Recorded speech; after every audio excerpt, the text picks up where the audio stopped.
Bom, hoje eu tenho o prazer de conversar com a nossa querida Maria Luísa Barçanelli, a Malu Barçanelli. Ela é crítica, jornalista de teatro e eu vou chamá-la aqui. Eu já vi que ela está por aqui. Vamos conversar um pouquinho, vamos dialogar. Olá, tudo bom? Olá, tudo ótimo. Boa noite. Boa noite. Obrigada pelo convite. Eu é que agradeço por você ter aceitado. Acho um momento muito propício para que a gente se aproxime, não é? Eu acho esses diálogos estão sendo interessantes porque eu estou tendo a oportunidade de conversar com muitas pessoas também que eu admiro, mas que eu não tinha oportunidade de conversar, de dialogar, não é? E tendo essa oportunidade de fazer isso nessa plataforma, tornando esse debate público, eu acho que é E é um convite para reflexão, para o diálogo, para que a gente pense caminhos, estratégias, enfim. É um momento de troca que, para mim, e para todos que têm acompanhado, tem sido trocas, assim, bem valorosas, assim, sabe? Obrigado. Eu que agradeço. Malu, deixa eu perguntar para você uma coisa. Você é uma apaixonada por teatro, não é? Você tem feito aí a cobertura do circuito de teatro em São Paulo já há um bom tempo, tanto noticiando, como também fazendo parte de júri do Prêmio Shell, não é? Tem aí também a sua colaboração para a Folha de São Paulo, que foi uma colaboração marcante.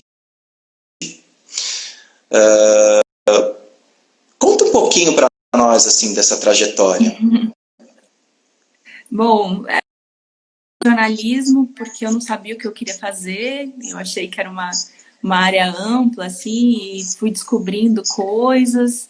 A relação com o teatro também foi uma coisa que eu sempre gostei, mas nunca imaginei que eu ia fazer. Então eu sempre acompanhei, sempre lia, por acaso fazia algumas coisas, mas não era uma coisa que eu já de cara falei, é isso que eu quero fazer. Na verdade, eu fui descobrindo muito ao longo do caminho. E por acaso, pouco depois de eu me formar, eu já fui trabalhar na Folha, caí no núcleo de cultura para fazer roteiro, e me perguntaram se eu toparia fazer teatro. Eu falei, claro, mas naquele momento eu toparia fazer qualquer coisa, vou ser bem sincera. Mas foi muito bom porque foi um caminho que abriu muito caminho, eu consegui conhecer muito melhor, porque até então meu conhecimento era muito superficial, eu fui ler mais, entender. E fazer roteiro é muito legal para você aprender, porque de fato você se atém aos detalhes, você tem que ter você vai conhecendo desde dos trabalhos mais desconhecidos até os mais populares, né? Então foi um pouco isso, e eu acabei indo por esse caminho e de repente falei, é isso que eu quero fazer. Mas foi muito por acaso, e aí virei repórter da cada vez mais com o meio, e fui fazer parte de júri e todas as coisas. Mas foi, para ser bem sincera, muito por acaso, fui me apaixonando mais com o tempo, assim mesmo. Era uma paixão que eu não conhecia ainda muito bem.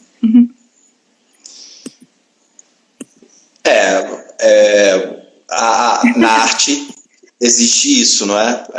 É uma série de acasos, sucessões de acasos, e é onde nascem coisas maravilhosas, assim, né? E é muito interessante, porque você hoje é conhecida como uma pessoa de teatro, não é? Como uma pessoa que está acompanhando o movimento teatral, que está dentro do movimento teatral de uma certa forma, está inserida, né?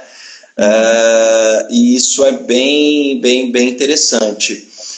Eu, hoje, né, eu tava vendo aqui algumas pessoas que entraram, a Márcia Marques, querida Márcia Marques, Queridíssimo. Lenice Pinheiro, Rosa Freitas, Rafael Schmidt, Karina Casuccelli, gente pra caramba entrando aqui, e, enfim, hoje é um dia muito triste para nós, assim, né, nós perdemos a Maria Alice Vergueiro, a nossa grande dama do Teatro Nacional, saiu de cena. Acho que vai deixar aí para nós uma lacuna, né, muito grande. E aí, né, como você cobre, como você acompanha bastante teatro, eu queria saber se você tem se tem algum momento assim, não é, onde você pôde presenciar assistindo a Maria Alice ou conversando com ela, entrevistando, enfim, que você queira dividir conosco, que você queira rememorar. Claro. Eu acho, bom, sempre admirei um pouco de longe assim a trajetória dela, né? Desde a da questão assim muito aberta dela, ela sempre falava muito de tudo, falava de grana, não tem grana, não tinha problema de falar de nada de droga, brigou com a oficina e falava abertamente disso. Todas as contribuições artísticas, de fato, para ela, que eram muito incríveis. Mas eu fui ter um contato de conversar, de entrevistar mais recentemente, né? E me tocou muito quando ela foi fazer o Wild Horse, que ela colocava a morte dela em cena, e ela falava que eu sou uma pessoa que tem medo de morrer, mas era uma forma dela lidar com a morte tão bonita, assim, né? Então eu vou expor tudo isso, eu vou expor esse meu medo e vou morrer em cena, né? Por que não? E ela fazia isso com uma delicadeza e ao mesmo tempo uma coragem tão bonita. Eu achava isso muito incrível dela, pensando em tudo que ela já fez, sabe? Então, de falar tudo, de abordar tudo e colocar aquele medo dela em cima. Então, essa sinceridade dela, pra mim, era uma coisa assim, acho que coisa de 1 ano e meio, quando aquele filme sobre a produção da... Oh, meu Deus, a peça anterior, esqueci, do Jodorowsky. Eles fizeram nos bastidores, né? Aquele filme que chama Gorgon. Quando estava entrando no circuito, né? E eu cheguei a falar com ela, fui entrevistá-la. Era um dia que ela estava bem quietinha, já meio malzinha, assim. Mas ela tinha muitos planos, assim. E ela falava, eu tô na minha fase oceânica, que para ela era o momento de início da criação. Então era aquele mar de possibilidades, assim. E ela ia saindo. Então, para mim, essa imagem ficou muito marcada, sabe? A fase oceânica dela. Então, esse momento que eu posso mergulhar e ir para todos os lados, assim. É até meio difícil falar que é uma pessoa... Nunca tive proximidade, mas é uma pessoa, acho que toca tanto a gente, né? Em todos... De qualquer momento, assim. Qualquer aparição dela era uma presença tão forte, né? Então, acho que, para mim, pessoalmente, essas duas coisas ficaram muito marcadas, assim. O Wild Horse, essa conversa que ela fala desse mergulho inicial, que eu achei tão bonita essa metáfora dela. Ai, que maravilha. É interessante, né? Porque quem viu o espetáculo sabe, né, da força que tinha aquilo, né? E é impressionante como é um espetáculo na trajetória dela, não é? Nesse final, né, de vida dela, aí, dos últimos 10 anos, como é um espetáculo marcante na carreira dela, né? Ele é quase um espetáculo despedida, né? Assim, e não é à toa que... É quase como se ela já estivesse ensaiando esse lugar, né? Essa despedida. E aí você falando, né, eu lembro que eu vi com a Rosa, vi com a Karina, nós fomos em grupo assistir, depois abraçamos ela lá nos bastidores do Sesc Santana, e ela era uma mulher tão vibrante, tão pulsante, tão cheia de energia, não é? E é muito triste mesmo que ela tenha partido, não é? Então, nesse momento. enfim, muito bonita essa lembrança, essa memória que você trouxe. Obrigado por dividir conosco. Imagina. Eu fiquei pensando aqui, né? Porque você é jornalista de formação. Sim. E eu conversei bastante, assim, tenho acompanhado algumas discussões do Fernando Pivotto, do Tudo Menos Uma Crítica, não é? Que é bem interessante as coisas que ele escreve. E teve uma discussão que era bem interessante entre ele e o Hamilton de Azevedo, que é do Ruína Acesa, que era sobre a questão dos para onde que eu escrevo, para quem que eu escrevo, não é? E as diferenças entre escrever para jornal, não é? Para mídia impressa, e para, enfim, publicações na internet, seja fazendo uma cobertura de um festival, seja alguma colaboração para algum outro site. Tem também aí o Teatro Jornal, né, do querido Valmir Santos também. Você poderia falar um pouco disso, dessa diferença? Claro, eu acho que a cobertura mudou muito, né, nos últimos tempos. Quando eu entrei no jornal, que era meu início de carreira também, isso foi 2000. Você não tinha uma disseminação de sites, né, sites especializados como você tem hoje. A coisa era muito pautada pela mídia tradicional, e a mídia tradicional tinha muitos produtos, né? Então você tinha um peso, você tinha um guia com peso, aí você tinha a Revista São Paulo, aí você tinha Ilustrado, você tinha cadernos especiais, você tinha Serafina. Aí estou falando só da Folha, né? Todos os outros jornais tinham segmentos às vezes muito especializados, né, e de peso, e com volume, e tinha repórteres. Quando eu entrei, na verdade eu entrei para cobrir umas férias na Ilustrada, que eu fiquei só um pouquinho, depois eu fui para o Guia. Eu lembro que tinha 3 repórteres de música, né? Hoje o repórter de música se divide fazendo 1000 coisas, né? Então você tinha realmente tempo de ser repórter, de estar lá dentro, de apurar, de fazer coisas especiais, né? Com o tempo isso foi mudando muito. E ao mesmo tempo você teve um espaço ali de sites, de blogs, em que as pessoas podiam fazer coisas mais pessoais, podiam fugir da linguagem tradicional, né, da mídia, e criar também as suas possibilidades ali, né, criar as suas discussões. Mas também são coisas que às vezes têm dificuldade de se sustentar, né, como é que você mantém um site tão de nicho, assim, qual é a verba que vem disso? Geralmente publicidade não banca, né? Como é que você vai bancar isso? Então, muita gente mantém por prazer, né? Porque quer manter, porque quer ter essa discussão. Então, sempre fica nesse debate, né? Como fazer? Você tem a mídia impressa que, em teoria, tem o alcance, tem o nome, né? Teria como se manter, mas está perdendo completamente espaço, né? Hoje você vê a crítica, principalmente, a crítica de teatro, o que sai hoje na mídia tradicional, né? É raríssimo. A gente tinha uma tradição de crítica que se perdeu completamente.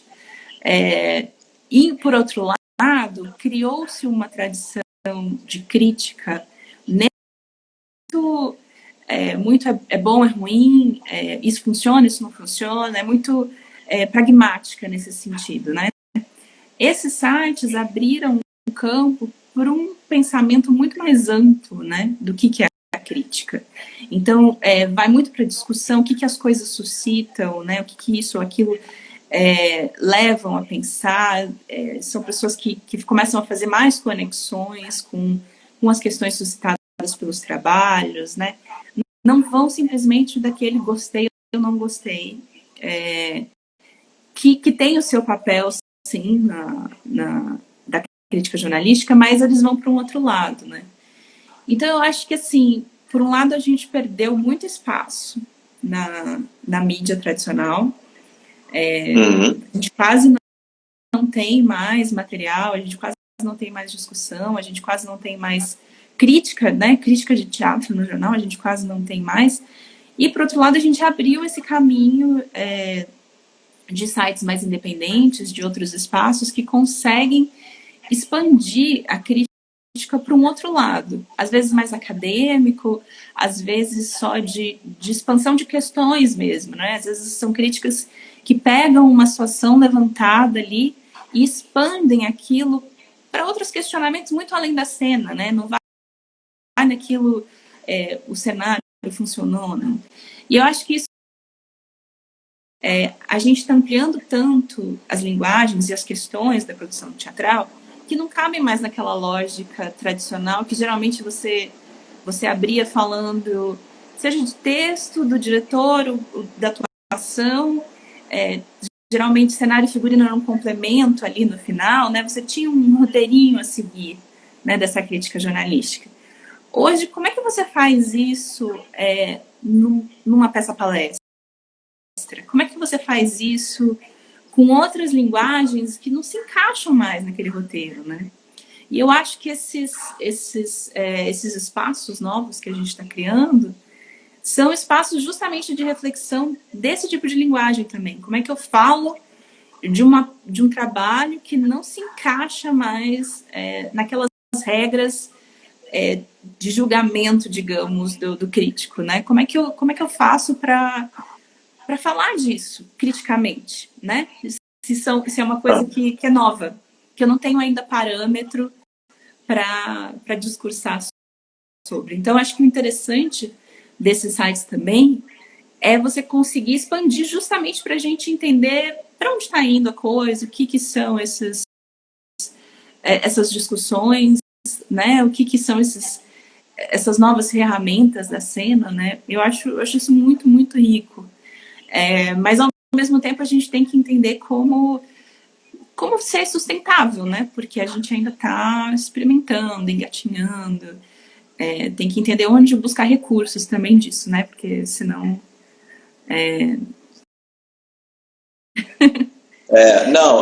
Eu fiquei pensando muito sobre a questão...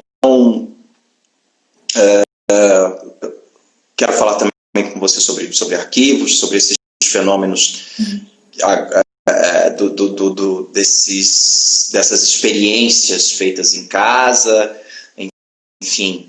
Mas eu estava pensando aqui, né, que tem uma coisa interessante, é que, pelo menos nas minhas redes, que eu tenho acompanhado, é que as pessoas estão se interessando bastante por teatro, né? E foi até uma pergunta que eu fiz para o Danilo, né? Falei, essas experiências, você acha que vai fazer com que não só as pessoas se interessem mais por teatro, como também muda um pouco esse olhar para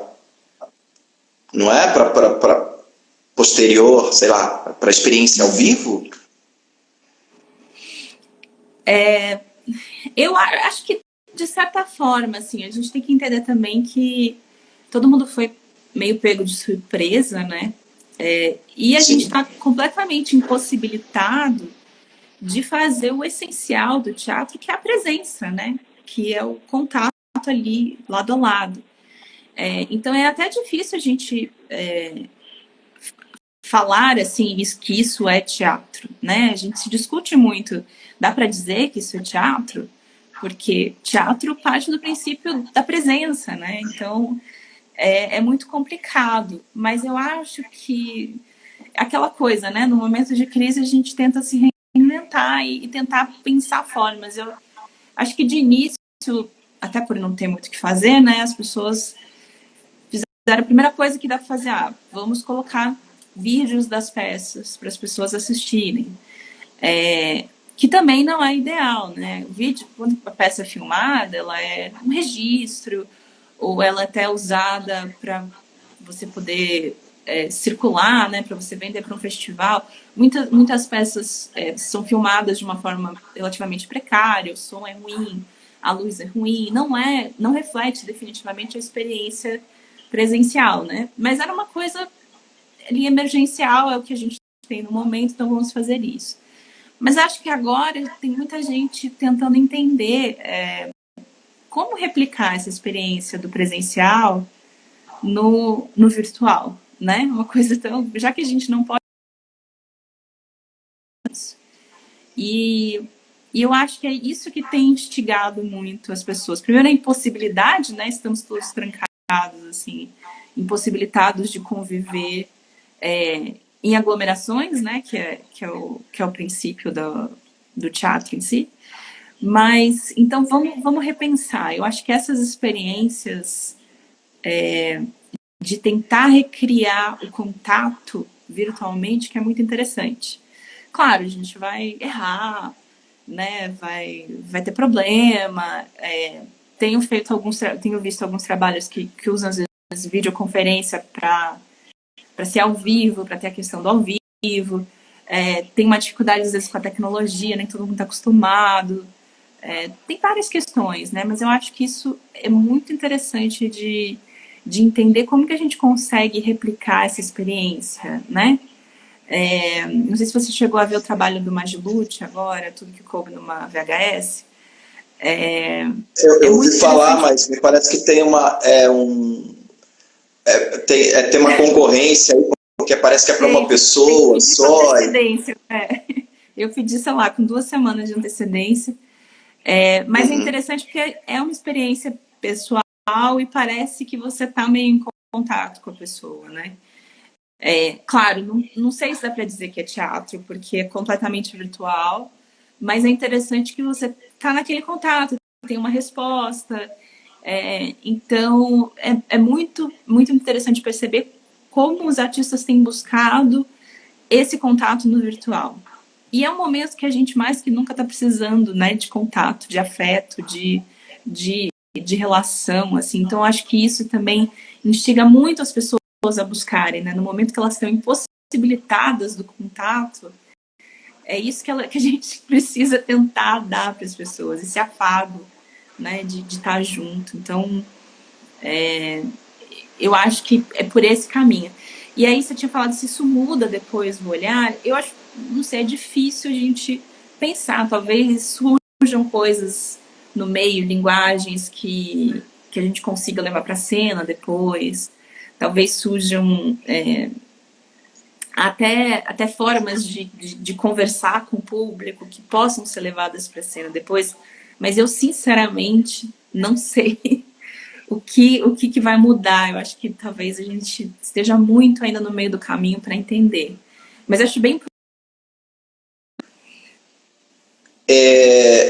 O Fernando, do Pivoto do Tudo Menos Macri, ele comentou aqui, tem uma discussão interessante no trabalho do Magilute sobre a presença e fisicalidade, virtualidade. É interessante. Eu não vou contar porque não vou dar spoiler, né? Mas, claro. Mas sim, é porque é uma coisa individual, né? Você precisa do celular, você usa alguns aplicativos, você coloca o fone de ouvido e a sensação, muitas vezes, é que a pessoa está presente com você, que existe uma interação, uma conversa, apesar de ser completamente virtual, né? Estou aqui em São Paulo, eles são do Recife, mas parece que tem uma conexão. Então, tem momentos que você fecha o olho e parece que você está ali dentro. Existe realmente uma questão de entrar quase que fisicamente. Se você fechar o olho, você entra fisicamente na experiência. Então, acho que isso que é interessante. Tem um comentário aqui da Lenise Pinheiro, nossa grande fotógrafa Lenise Pinheiro. Lenise, se não me engano, está na Folha de São Paulo ainda, né? Cobre teatro, enfim. Ela comentou aqui ainda sobre a Maria Alice Vergueiro, que a Maria Alice pediu para cantarmos Rosa Amarela em suas exéquias. Olha só.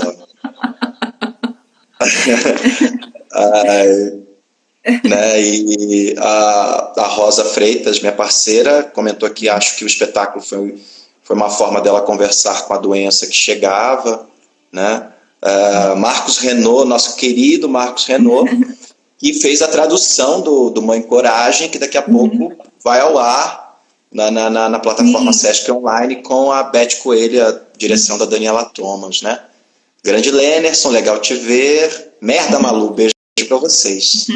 Que legal, né? O Diálogos, ele tem sido esse lugar também que a gente tem se encontrado de conversa, de encontro, de abraços, né? Nos abraçamos virtualmente, né? Sim. Eu fiquei aqui pensando ainda sobre a questão do arquivo dessas peças, né? E aí fiquei pensando muito no Rainer Miller, já que o Marcos Renaud está por aqui. Porque o Rainer Miller, ele defendia muito na dramaturgia dele com o diálogo com os mortos, né? Tanto é que ele sempre partia de Shakespeare, Eurípides, Brecht, não é? Dramaturgos mortos, porque ele achava que aquilo era uma forma de você projetar o futuro, de você reelaborar e etc. No ponto de vista da memória, é interessante que esses arquivos eles sejam desengavetados, né? Que eles venham à luz novamente, não é? E ainda falando do Rainer Miller, as pessoas, por exemplo, no mundo todo estão vendo, nesse momento, a última direção dele, né? Que foi o Arthur Huy, texto do Bertolt Brecht. Foi uma peça que veio para São Paulo em 95, no Sesc Anchieta, e que depois do Rainer Miller morto, continuou por mais 5, 6 anos em repertório ainda do Berliner. Você não acha que é uma forma de ressignificar a obra no presente? Por exemplo, se não fosse esses arquivos, a gente não teria acesso, por exemplo, ao Baltão do Jean Genet, ou não é, da direção do Vitor Garcia, ou... Memória, assim, é só... A questão é entender que é uma outra experiência, né? Não é definitivamente a experiência que você vai ter ao vivo. O que não invalida, eu acho que é extremamente interessante, às vezes, você ver em vídeo. Claro que existem vários tipos de gravação, né? Você tem gravações super bem feitas, uma captação boa, nem todo mundo tem recurso para fazer isso também, né? Às vezes a gravação é bem mais simples, às vezes só para registro mesmo, né? Mas eu acho incrível você ter a possibilidade de ver aquilo, ainda mais para coisas... isso, passou, né? O teatro tem esse lado muito lindo, que é do efêmero, né? Que cada dia é uma coisa, cada dia passa, mas também a gente não tem a possibilidade de ver aquilo que já foi, né? Então, sim, eu acho que vale muito a pena, mas fazendo essa distinção, é uma outra experiência, né? Nunca vai ser aquela coisa que é ao vivo, né? Você... Que é ao vivo. Você tem a primeira coisa muito simples, assim, que a câmera tá guiando o seu olhar. Isso já em si já muda completamente, né? Você não tem a mesma experiência de som, de luz, que seja o respiro da pessoa do seu lado, do ator, até a possibilidade do imprevisto ali, né? Que é completamente diferente quando você vê ao vivo, né? Eu trabalhei agora na MIT, fazendo produção de conteúdo, né? E eu vi, não sei se você chegou a ver o Casamãe, da Fia Menard. Eu tinha visto um vídeo. Queria ter visto. Tá? Nós estávamos em cartaz no Farofa. É muito incrível o trabalho. E ela... erra, às vezes a coisa começa a cair e tal. Eu tinha visto no vídeo me deu aquela sensação, legal, mas não te dá aquele imprevisto na hora. Quando eu fui ver ao vivo, eu já tinha assistido ao vídeo, é outra coisa, é aquela coisa, meu Deus, o que, né? Você fica quase querendo montar um negócio com ela, querendo ajudar, assim, então é uma relação completamente diferente, né? E eu já tinha visto, eu sabia o que ia acontecer, mas essa questão do imprevisto, então a minha experiência ao vivo foi completamente diferente daquela do vídeo, o que não invalida ter o vídeo ali, né? É possível pensar na crítica a partir desses... Vamos falar agora desses registros feitos em casa, do que, por exemplo, do que o grupo Majoluz está fazendo, do que os sátiros está prestes a fazer, do que outras companhias estão fazendo. É possível pensar na crítica nesse lugar? Acho que sim. Eu não digo que a gente tenha chegado a lugar algum ainda, porque é isso, a gente não tem parâmetro, Sim. né, ainda. A gente está entendendo uma linguagem, então acho que a gente ainda não consegue entender a crítica, talvez mais a crítica jornalística, a gente não consegue entendê-la ainda, porque a gente não tem parâmetro para julgar, né, esses trabalhos. Uhum. Mas essa crítica que a gente falou agora há pouco, essa mais acadêmica, essa que expande mais, eu acho que ela tem mais possibilidades justamente por isso, né? Por ser um espaço de descoberta, né? Então eu acho que é uma crítica que pode sim pegar essa linguagem e conseguir expandir todos os significados e todas as dificuldades também, porque a gente tem que levar isso em conta, né? A gente está entendendo essas ferramentas, esses mecanismos. E sim, acho muito interessante como discussão, eu acho riquíssimo. Uhum. Uma provocação. Qual que é o papel da crítica hoje? Pois é uma pergunta que eu sempre me faço. Porque é isso, né? Acho que a gente passa por uma crise ainda. Aquela crítica jornalística que guiava a pessoa para ir ou não ir ao teatro, né? Para você saber se você quer ou não ver aquela peça, perdeu incrivelmente espaço, né? Ela já não tem o peso que ela tinha antes. E as outras críticas ainda não têm um alcance assim tão grande, elas acabam circulando pouco. Às vezes são assuntos difíceis de se falar, então fica às vezes dos artistas para os artistas, né? E é uma coisa que eu discuto muito, para quem que a gente está escrevendo? Não é para o público também? Como é que a gente também cria esse público, né? Como que a gente traz esse público aqui para o teatro? Então, é uma coisa, eu não tenho uma resposta, mas é uma questão que eu sempre discuto com as pessoas. Para quem que a gente está escrevendo? Como e para quem, né? Onde está chegando isso? E isso é uma crítica para fazer a pessoa querer ir ou não. Isso é uma crítica para a pessoa refletir depois de assistir o espetáculo, né? Eu acho que tem várias questões para a gente levantar aqui. Eu não tenho uma resposta ainda. Acho que o Fernando tem uma pergunta. Deixa eu ver, porque eu fui lá para cima e aí eu não baixei aqui. O Hamilton de Azevedo, em uma das nossas conversas aqui, ele levantou o seguinte, ele falou, olha, depende, porque tem peças que eu escrevo, né, por exemplo, para um público mais amplo e tal. Mas tem peças, por exemplo, de um grupo que está começando, que eu estou fazendo uma crítica e que eu quero dialogar com o grupo, não é? Porque aquele feedback ou aquela troca, ela vai ser muito importante nos passos seguintes, né? Não nas tomadas de decisões do grupo, pelo contrário, né? Mas isso traz uma reverberação que faz com que o grupo ele repense suas práticas, ou ele repense aquele espetáculo, ou ele fala assim, nossa, esse espetáculo ele tem coisas aqui que está funcionando, porque o crítico tal, ele apontou isso e tal, né?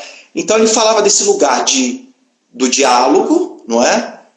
E da contribuição que ele poderia trazer através daquela escrita, e, por exemplo, de uma crítica que ele escrevia, sei lá, para a Folha de São Paulo, que atingia um público mais abrangente. Então eu fiquei bastante assim, pensando nisso, né?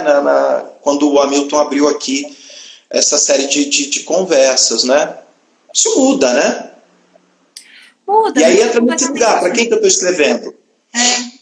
Mas acho que essa é a discussão e nenhum caminho é inválido, assim, é só a gente se habituou que esse era o papel da crítica, né? O papel da crítica seria falar bem ou mal, o papel da crítica seria guiar o público para ver ou não tal trabalho. E hoje já não tem muito esse sentido, né? Uma crítica pode ser um texto de diálogo mesmo, assim, só com o artista, ou a crítica pode ampliar aquilo, pode ser uma coisa para além do trabalho, né? Você levantar outras questões. Eu acho que a gente está entendendo esses caminhos todos, assim, da mesma forma que ampliou-se a cena, ampliou-se toda a linguagem, a gente também está ampliando essa linguagem da crítica, né? Então, isso que é interessante, assim, a gente está abrindo outros caminhos. E acho que a gente não tem uma terminologia ainda para isso, tá? Sim, né? sim. Por isso que a gente fica um pouco perdido. Aqui O Fernando comentou, né? Sim.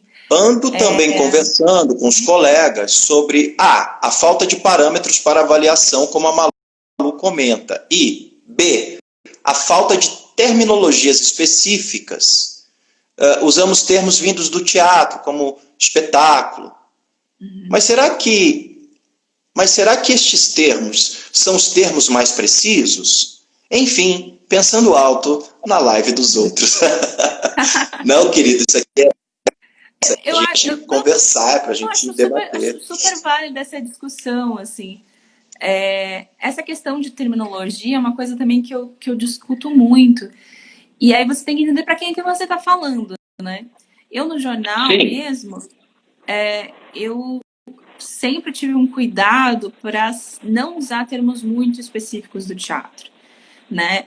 De traduzir para o público, as pessoas não vão entender, né? Então, você escrevendo para um público de jornal, você acaba, às vezes, fazendo concessões, digamos, né? Você pega um termo que você não usaria, talvez o termo que o artista usa, ou que não sei, ele usa talvez não espetáculo, talvez ele use uma performance, ele usa mais trabalho, ele usa mais obra, mas para você traduzir aquilo para o público, às vezes você tem que fazer uma concessão e usar um termo mais conhecido, mesmo que ele não seja o mais aceito pela classe, digamos, né? Desde também, claro, não desrespeitando nunca, né? Claro. Mas são questões que acho que a gente tem que ir entendendo também, porque às vezes cada artista cria a sua terminologia, a gente tem que entender quando que isso se conversa também ou não, ou a gente precisa fechar uma terminologia também ou não, né? Eu não sei, acho que varia muito, assim, do trabalho, do público para que você está conversando. Mas eu, assim, se eu quero atingir um público maior, eu sempre sou eu sempre digo que eu preciso traduzir, né? Eu preciso deixar claro que eu não preciso refletir aquela linguagem no meu texto, né? O meu texto tem que falar daquela linguagem. Eu não preciso ter aquela linguagem no meu texto se ela é hermética demais para uma compreensão, né? Quando a pessoa for ler. Então, é isso. Acho que eu não tenho muita resposta. Não sei se eu respondi bem, mas a ideia é que a gente está entendendo isso, né? E a gente tem que entender até que forma a gente traduz, até que ponto, né, a gente traduz, ou não, a gente expande assim, para quem, como, onde. Acho que tudo isso tem que ser levado em conta. O José Roberto Jardim, nosso querido Zé, comentou aqui: a recriação, invenção, busca por novas nomenclaturas trará um novo imaginário e norte, por mais que se inicie por um lugar já habitado antes. Mas hoje, dia a dia, novo termo a novo tempo, novo termo a novo termo. É isso. Uhum. É isso. Pode ser isso, né? É entender, né? Às vezes você tem tanta terminologia, assim, que eu acho que você tem que entender o seu público, é isso, para quem que você está falando e saber como conversar.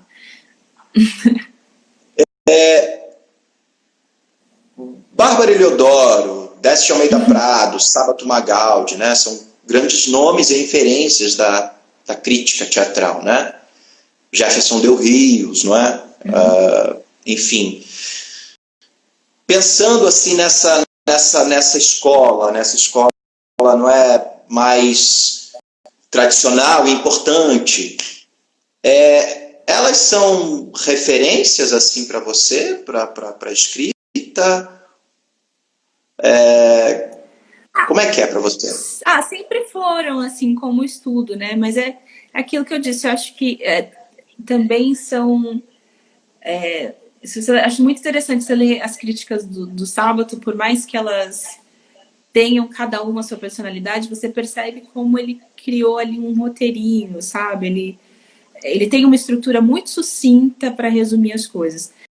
Mas eu acho que é uma estrutura que funciona demais num tipo de produção que a gente já não vê mais hoje, né? Então, não deixa de ser uma referência, claro que acho que ler aquilo é muito rico, mas assim, não dá para replicar mais aquilo hoje, né? Não faz mais sentido ser daquele jeito. Então, sim, são super referências, às vezes muito engraçadas, né? A Bárbara tem umas histórias ótimas, assim, acho que quando ela morreu, o Globo reuniu uma coletânea, assim, de coisas que ela... Não que ela escrevia, coisas que ela enviava para a redação quando ela mandava os textos. Então, às vezes ela comentava, assim... E ela estava muito rabugenta nos últimos anos, então ela comentava, assim... meu pobre Shakespeare está se revirando no caixão, umas coisas assim, tá? E que também é uma visão assim muito que talvez hoje não faça mais muito sentido, né? Mas sim, não deixa de ser uma grande referência.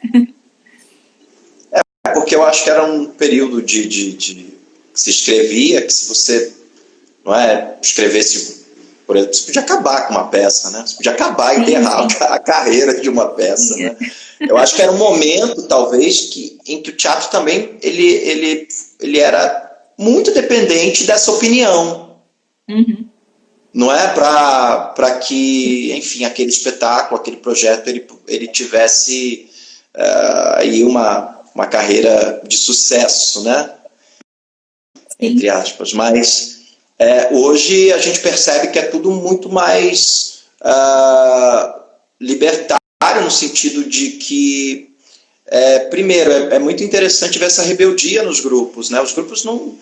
Hoje eles, pelo menos a minha preocupação e de muitos outros que eu tenho contato, né, dos meus pares aí, eles têm uma preocupação única e exclusivamente com essa sobrevivência e com o público, não é? Para que público que eu estou falando, com quem que eu estou dialogando. E isso é muito interessante, porque isso também não te deixa refém da crítica, embora a crítica ela seja muito importante como diálogo, não é? E também como um registro histórico daquele momento, daquela produção que você está desenvolvendo. Mas é muito interessante como são tempos, né, diferentes, né? Da mesma forma que você aponta, por exemplo, também a própria questão da veiculação dessa crítica, não é? E as mudanças também nas redações. Olha, tinha um tempo que a gente tinha 2, 3 repórteres, aí depois era só um, né? E isso também faz com que você tenha um trabalho elaborado. E pegando isso, eu acho que teve um encontro que nós tivemos juntos na Livraria Cultura sobre hábitos de consumo, né? De cultura de teatro, né? Então, agora sim. Sim, eu perdi sua pergunta, desculpa. Então, eu estava falando sobre um encontro que teve lá no Teatro Eva Hess, falando sobre consumo, hábitos, né, culturais. E aí eu fiquei pensando, né, a minha pergunta né, agora como jornalista que cobre teatro, como fazer uma cobertura de uma cena, por exemplo, a cena teatral de São Paulo, que tem aí 1.800 estreias por ano? É uma loucura, né? É uma loucura. Eu vou aproveitar, o Fred aqui fez uma pergunta que eu acho que posso juntar aqui, né? Como separar o que você Aham. acha relevante para a cena teatral, mas não é muito o seu gosto pessoal. Já aconteceu isso? É demais.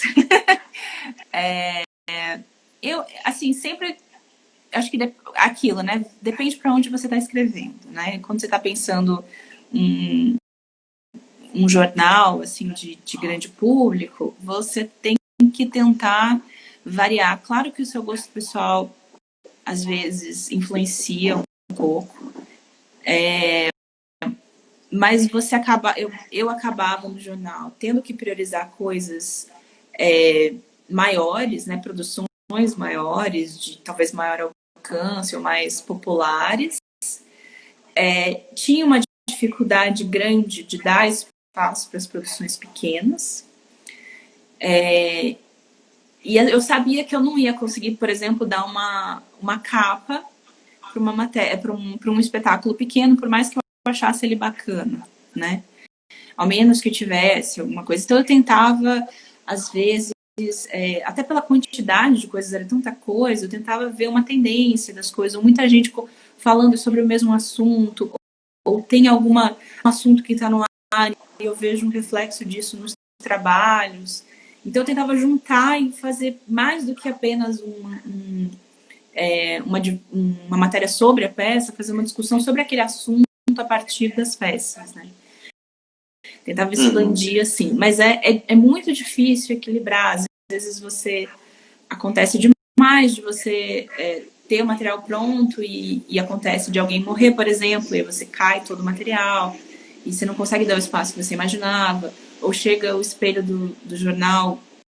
Hoje em dia a gente se preocupa muito menos com isso porque tem o site, né? E o online tem muito mais presença. Mas assim, chega o espelho do jornal e você vai ver que ele tá super pequeno, tá cheio de anúncio e aquela matéria que você queria dar grande, você vai ter que dar super pequena. Acontece, assim, você acaba com o tempo você não sofre mais com isso, porque isso é muito comum. Mas assim, eu senti uma necessidade de ser muito organizada, então tudo que eu recebia eu deixava muito anotadinho com as datas. Tentava, na medida do possível, juntar as coisas para que elas não se perdessem, né? Então, essa coisa que eu falei de tentar agrupar trabalhos menores para uma discussão maior, acho que é interessante porque também foge só da divulgação, né, do trabalho, você expande isso para uma outra questão, para uma outra discussão. Mas, assim, tinha uma necessidade grande de dar espaço para coisas grandes, sei lá, estreia um musical grande, eu tinha que dar um espaço razoável, porque é uma cobrança do próprio jornal, né? Então isso não é uma coisa que eu discuto. E às vezes eram coisas que eu também não gostava, mas tem que dar, assim, é difícil, mas tentava sempre tentar separar o meu gosto, né, do que é importante ou não. Eu tentava pesar, isso aqui eu não gosto, mas isso é importante. Então eu tenho que dar espaço, não importa, né? Eu tenho que tentar separar isso. Agora, tem hora que é difícil, tem hora que seu gosto pessoal acaba dando uma prevalecida ali, né? Eu tentava, não, eu juro que eu tentava, mas é impossível ser completamente imparcial, né, nesse sentido. Uhum. E assim, quanto mais a gente foi perdendo espaço, né, de jornal e de tempo, mais eu tentava fugir só da divulgação, né, e ir para uma discussão mais ampliada, porque aí eu conseguia abarcar mais gente e eu achava mais interessante até como matéria, né, você ampliar a discussão, eu provocava às vezes gente, eu lembro que no início agora não lembro, acho que foi bem no início de 2018, né, quando estava naquele clima pré-eleição, que estava todo mundo ainda meio, o que está acontecendo, todo mundo meio perdido, assim. Eu discutindo com algumas pessoas, a gente estava falando, nossa, tem muita gente indo por esse lado meio abstrato, meio quase um realismo mágico, quase, né, um absurdo, assim, né, isso não é um reflexo desse momento? E eu comecei a jogar essa provocação para as pessoas, né? E foi muito legal, porque os próprios artistas às vezes, nossa, você tem razão, eu não percebi isso. Então isso eu acho que era mais estimulante. Você às vezes jogar uma discussão e fomentar isso. Então era uma maneira de eu dar espaço para as pessoas que não teriam e de levantar, acho que, a discussão. Ó, nós estamos com 8 minutos agora, restam só 8 minutos, é o que o Instagram nos dá. E eu queria tentar aqui condensar assim, as perguntas. Eu queria perguntar para você, né? Já que o Zé ele comentou aqui, né? Isso se dá também, Malu, como jurada? Quanto você pensa por necessidade de um panorama teatral ou para algo mais abrangente, mais plural, né? A Márcia Marques, queridíssima, comentou aqui também: o furo ainda funciona na área teatral ou deixa de fazer sentido? E aí, emendando, porque daí já faz um combo, queria perguntar para você qual que é o sentido também, né, de um prêmio, né, um prêmio como o Shell hoje, né, e se essas regras, uma vez que as temporadas elas são cada vez mais curtas, se essas regras elas não precisam ser revistas, porque se o sentido de um prêmio é dar visibilidade a um projeto que é muito importante, que precisa existir, que precisa circular, que precisa ser reconhecido, como fazer isso num cenário onde cada vez mais as temporadas são curtas, não é? Uhum. Então é isso. Então tem várias coisas para você falar aí.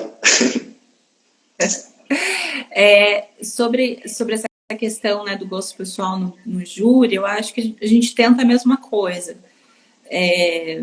Pesar, e aí eu acho que você vê o prêmio como um todo, equilibrar se esse trabalho tem muita indicação ou não tem e merecia ter alguma indicação, quanto tentar também deixar o seu gosto de lado e ver a importância do prêmio para aquele trabalho, né? O que representa aquele trabalho. Ele merece porque é um trabalho importante também, porque é um trabalho que marcou peso. Então, eu acho que na questão do prêmio até pesa mais, né?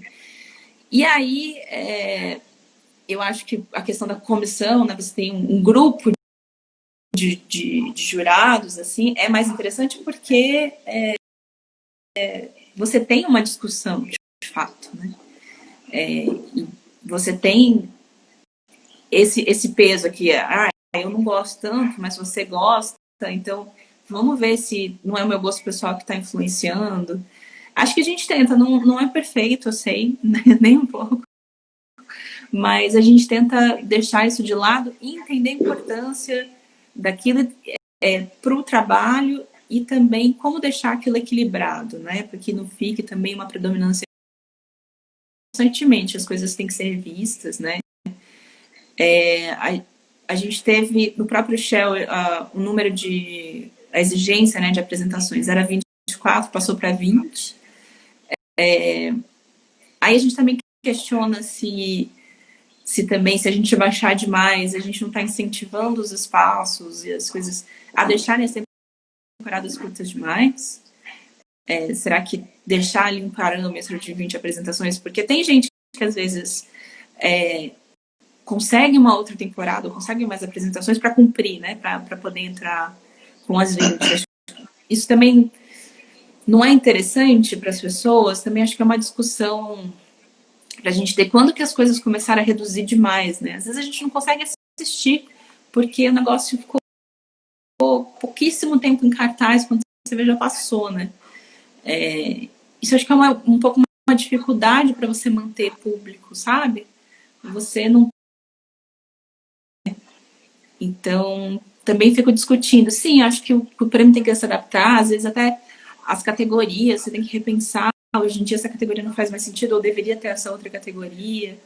A questão das sessões, eu fico pensando o quanto que também a gente não tem que tentar criar maneiras de prolongar a vida das peças, sabe?